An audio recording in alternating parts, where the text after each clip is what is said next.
As you get ready to read Book 12, that means you're getting ready to be about halfway through the journey of reading the Odyssey.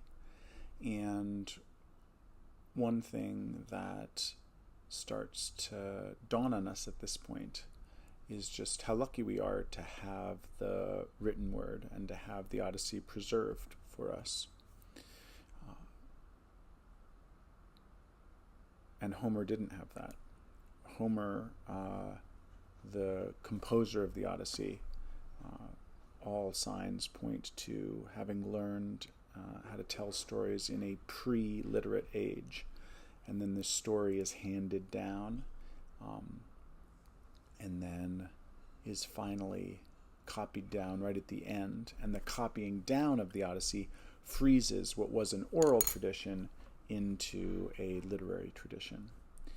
And this was one of the major achievements of 20th century Homeric scholarship, was to identify certain aspects of the way that the Odyssey is written as being fingerprints of what would be called oral composition. This was actually done by comparing aspects of the Odyssey with aspects of... Oh, that couldn't have gone much worse. I think I'm going to forge through.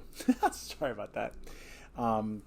That comparing the aspects of the Odyssey with aspects of Yugoslavian poetry that we knew was being composed orally, because it was being done by illiterate singers in the early 20th century. So because of these fingerprints, scholars whose names were Lord and Perry became convinced that the Odyssey itself was also composed by an illiterate composer, because it bore these hallmarks of composition that would only be composed by somebody who was operating in a non-literary culture. Anyway, this is just to say that in the original Odyssey that we are reading was created not to be read but to be heard. And so that means that for a lot of its history, and in fact even, we're about to see a movie by Christopher Nolan, right? So the Odyssey has been retold as often as it has been read exactly as it was composed. And I think there's a real benefit to retelling the Odyssey, because I think it gives us an appreciation for the story in a new and special way. And of course, we might put our own twist on it, and we might start to think about what are the aspects of the story that we emphasize and what do we change if we were to tell it to our children or to a friend or something like that. All this is to say, not that we would retell the Odyssey as well as Homer tells it. Of course not. But we might come to know the Odyssey better by telling it ourselves. I've certainly found that to be true in my life, that I have come to understand the things that I teach to others more richly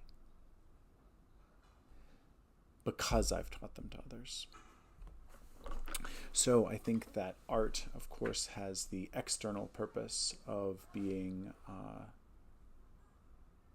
of connecting us with others. But I think it also has an internal purpose of just teaching us ourselves. And so when you read Book 12, my advice to you is to embrace your inner artist. And your inner artist doesn't need to be good for this to be successful. But there's one moment which is actually twice described, which is the going through of the narrow opening between the two rocks, which will ultimately bring you between Scylla and Charybdis. And what I would suggest you do is when you get to the first description of that's given to Odysseus, I would suggest making a drawing of what you think that is described as. And then when you come to Odysseus actually going through this area, check your drawing against his description and see how accurate your drawing is. And I think that having to draw what we read will allow us to pay more careful attention. And of course, this could be true of any aspect of the Odyssey, but I think that the Scylla and Charybdis is particularly carefully explained and has an interesting spatial dynamic that we might want to take a look at. So I wish you good luck with that, and congratulations on being halfway through.